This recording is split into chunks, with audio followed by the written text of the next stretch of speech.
Sekarang hari Minggu, tanggal 1 Maret tahun 2026. Hari ini kami sedang ibadah di Gereja GKS di Kampung Yubuai, di Desa Persiapan Yubuai, Kecamatan Kahong Eti, Kabupaten Sumba Timur, Provinsi NTT. Di saat kami ibadah hari ini dipimpin oleh Bapak Nehemia Sabuna. Jadi seperti inilah firman Tuhan yang menjadi renungan bagi kami jemaat Gereja Yubuai di saat kami ibadah hari ini. Selamat menyaksikan. Biasanya dilakukan dengan cara berkelompok, bukan jalan sendirian. Ini kebiasaan yang pertama bagi perempuan Samaria. Kebiasaan yang kedua bagi perempuan Samaria, kebiasaan menyembah air pada pagi hari atau sore hari, dan bukan pada siang hari seperti perempuan yang bertemu dengan Tuhan Yesus pada saat itu pada jam 12 siang. Ada kemungkinan ibu bapak sidang jemaat Tuhan bahwa perempuan yang bertemu dengan Yesus di sumur tentu ia dikucilkan dari masyarakat setempat karena gaya hidup. Mungkin ia menerima sogok untuk bisa melakukan hal-hal yang bertentangan dengan tradisi orang-orang Samaria, apalagi bertentangan dengan Allah. Suatu sikap yang tidak disukai oleh masyarakat umum, masyarakat Samaria, sehingga ia dikucilkan. Itu ada kemungkinan di situ. Sehingga ketika ia timba air itu bukan seperti yang tradisi yang terjadi di tengah-tengah perempuan pada pagi hari atau sore hari atau jalan berkelompok.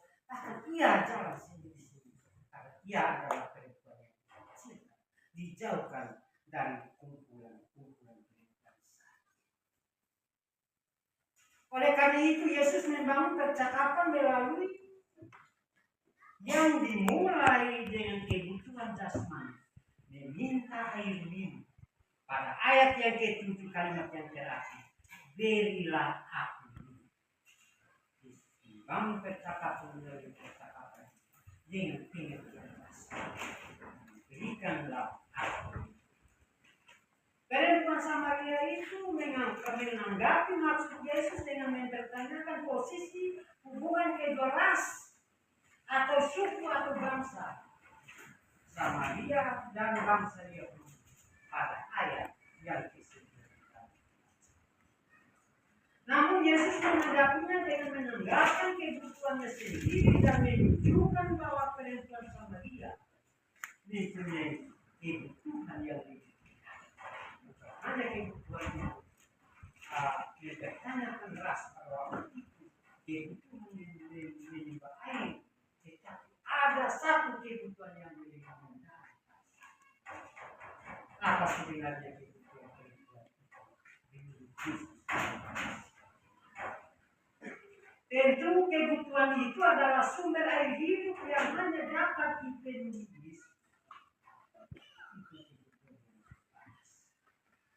Namun perempuan Samaria ini tidak mengerti maksud Yesus karena pikirannya masih tidak bisa memberikannya karena tidak punya. Yesus menjelaskan bahwa air yang diberikannya tidak akan membuat orang yang minumnya merasa haus. Orang sudah memberikan air yang diberikan oleh Tuhan, ia tidak akan haus lagi. Air itu yang dimaksud oleh Yesus, air itu adalah hidup yang kekal. Hidup yang tidak akan ada kematian. Hidup yang akan penuh dengan sukacita. Hidup yang akan penuh dengan kedamaian. Hidup yang tidak akan pernah berakhir. Dan untuk memperolehnya, seorang harus minumnya berkali-kali. Bukan ini hari minum, sebentar berhenti, besok berhenti, sampai kali tambah minum. Air hidup yang diberikan oleh Yesus harus diminumnya berkali-kali. Tidak seorang pun dapat meminum air hidup itu bila hubungannya dengan sumber air hidup itu terputus. Sumber air hidup itu siapa ibu bapak sumber air hidup Yesus. Lalu Yesus menyuruh perempuan itu memanggil suaminya, namun jawabnya ia tidak ada suami. Yesus tahu sejarah ada riwayat perempuan. Lalu tadi kita baca di bacaan kita perempuan ini tetapi suami yang terakhir yang diakui oleh perempuan ini adalah seorang nabi di dalam pembacaan kita yang terakhir ayat 19. Ia itu sehingga Yesus banyak menjelaskan penyembahan secara umum atau universal, tidak terbatas tempat atau di lain pihak pengajaran Yesus tentang hal-hal rohani bukan kehendak Allah lebih utama dari kebutuhan jasmani, bukan hal-hal rohani lebih kebutuhan jasmani. Dan pada akhirnya berkat kesaksian perempuan Samaria itu banyak orang menjadi percaya bahwa Yesus adalah Kristus. Ibu bapak sidang jemaat yang dikasih di dalam Tuhan Yesus, yang dapat kita renungkan ada 3 hal dari minggu Paskah ke 3 hari ini. Adalah yang pertama, kehidupan kita sebagai orang Kristen hendaknya selalu terhubung dengan sumber air hidup, yaitu Yesus. Selalu kita bersoal, selalu adalah Yesus Kristus. Jangan pernah terputus hal ini menuntut persekutuan yang terus menerus dengan menuntut kesadaran kita untuk mengutamakan hal-hal rohani daripada hal-hal duniawi. Hal yang kedua yang perlu kita catat adalah Tuhan Yesus menunjukkan tindakan pelayanan.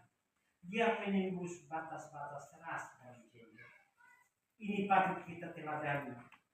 Hal ini menuntut kita melakukan pelayanan kepada siapa saja, tanpa membeda-bedakan, tanpa melihat kehidupan latar belakang kehidupan pribadi, tanpa memperhatikan kehidupan seseorang.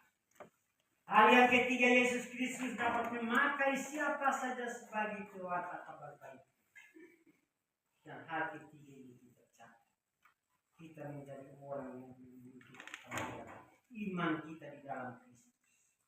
Ketika kita dipanggil, kita mempersiapkan diri untuk pelayanan. Ini yang jangan sampai kita ditawar untuk pelayanan, bisa dengan siap. Itu orang dulu tadi kita kekurangan dia, bisa dengan siap. Jadi kita mempersiapkan. Dan walaupun tidak seperti itu, kita mempersiapkan diri untuk memberitakan kabar baik kepada siapa saja. Jangan sampai kabar baik itu ada pada kita sementara kita melihat sesama kita berjalan di luar kabar baik itu, lalu kita berhati.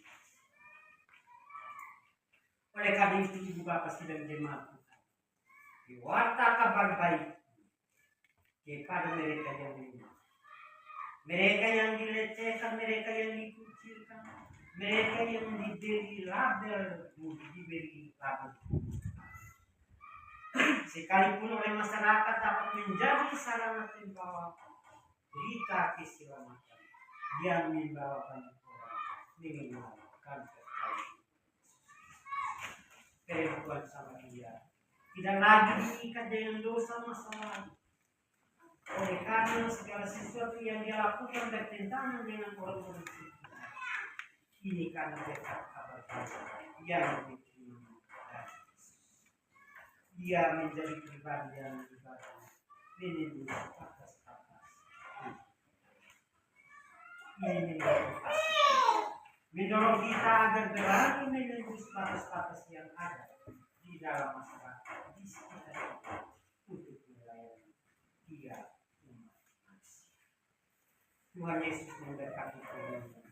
Amin.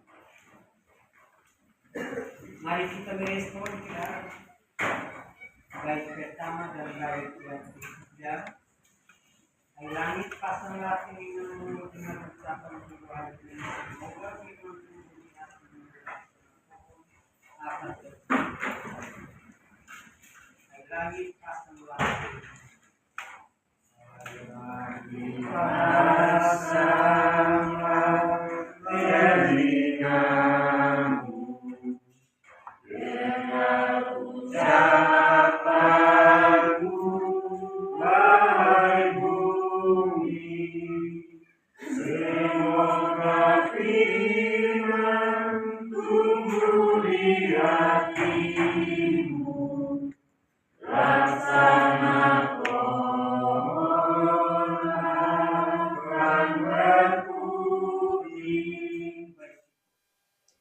Jadi itu tadi khotbah dari Bapak Nehemia Sabuna di saat kami ibadah di gereja Yubuai hari ini.